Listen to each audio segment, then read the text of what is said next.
সুপ্রিয় ভিউয়ার স্বাগতম। আজ আমরা আলোচনা করব আন্তর্জাতিক কূটনীতির এক নতুন অধ্যায় নিয়ে। একদিকে যখন আমেরিকার প্রেসিডেন্ট ডোনাল্ড ট্রাম্প ভারতের উপর 50% শুল্ক আরোপ করে বাণিজ্য যুদ্ধের হুঁশিয়ারি দিয়েছেন, ঠিক তখনই চীনের পক্ষ থেকে এই পদক্ষেপকে ট্রাম্পের দুর্ব্যবহার বলে আখ্যা দেওয়া হয়েছে। এই উত্তপ্ত পরিস্থিতির মধ্যেই প্রধানমন্ত্রী নরেন্দ্র মোদীর চীন সফরের ঘোষণা বিশ্ব রাজনীতিতে নতুন করে জল্পনার জন্ম দিয়েছে। আজকের এই বিশেষ পর্বে আমরা এই নিয়েই বিস্তারিত আলোচনা করব।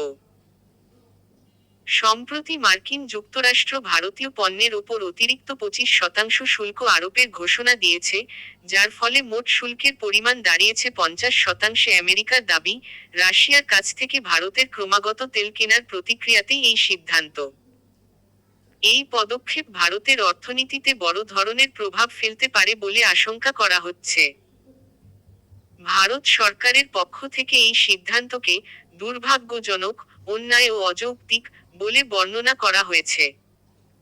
ঠিক এমন এক সংকটময় মুহূর্তে ভারতের পাশে দাঁড়িয়েছে চীন। চীনের পররাষ্ট্র মন্ত্রণালয় আমেরিকার এই শুল্ক নীতিকে শুল্কের অপব্যবহার বলে তীব্র সমালোচনা করেছে। এমনকি ভারতে নিযুক্ত চীনা রাষ্ট্রদূত এই পদক্ষেপকে দাদাগিরি বলে কটাক্ষ করেছেন।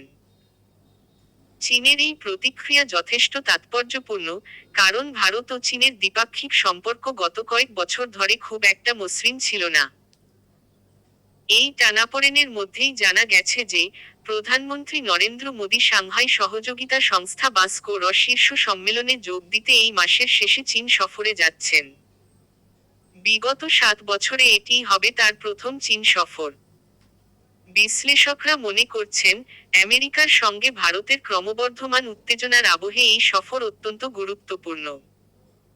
এই সফরের মধ্যে দিয়ে ভারত ও চীনের মধ্যেকার শীতল সম্পর্কের বরফ গলতে শুরু করেছে বলে মনে করা হচ্ছে। শুধু চীন নয়, ব্রাজিলও আমেরিকার এই একতরফা শুল্ক নীতির শিকার হয়েছে। ভারতের মতো ব্রাজিলের পণ্যের উপরেও 50% শুল্ক আরোপ করা হয়েছে। এই পরিস্থিতিতে প্রধানমন্ত্রী মোদী ব্রাজিলের প্রেসিডেন্টের সঙ্গেও কথা বলেছেন এবং দুই দেশ একযোগে এই সংকটের মোকাবিলা করার বিষয়ে আলোচনা করবে বলে সিদ্ধান্ত নিয়েছেন। তাহলে প্রশ্ন উঠছে, আমেরিকার এই বাণিজ্য নীতির ফলে বিশ্ব রাজনীতির সমীকরণ কি সত্যিই বদলাতে চলেছে? ভারত কি তার দীর্ঘদিনের মিত্র আমেরিকার থেকে মুখ ফিরিয়ে চীনের সঙ্গে নতুন করে সম্পর্ক স্থাপন করতে চলেছে? বিশ্লেষকদের একাংশ মনে করছেন, ভারত হয়তো তার বিদেশ নীতিতে একটি ভারসাম্য আনার চেষ্টা করছে এবং আমেরিকার ওপর নির্ভরশীলতা কমাতে চাইছে।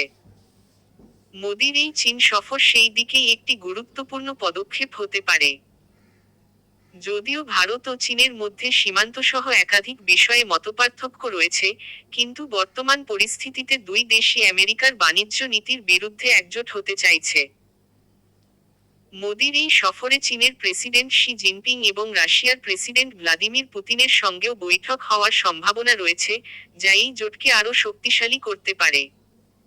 আজকের আলোচনা আমরা এখানেই শেষ করছি।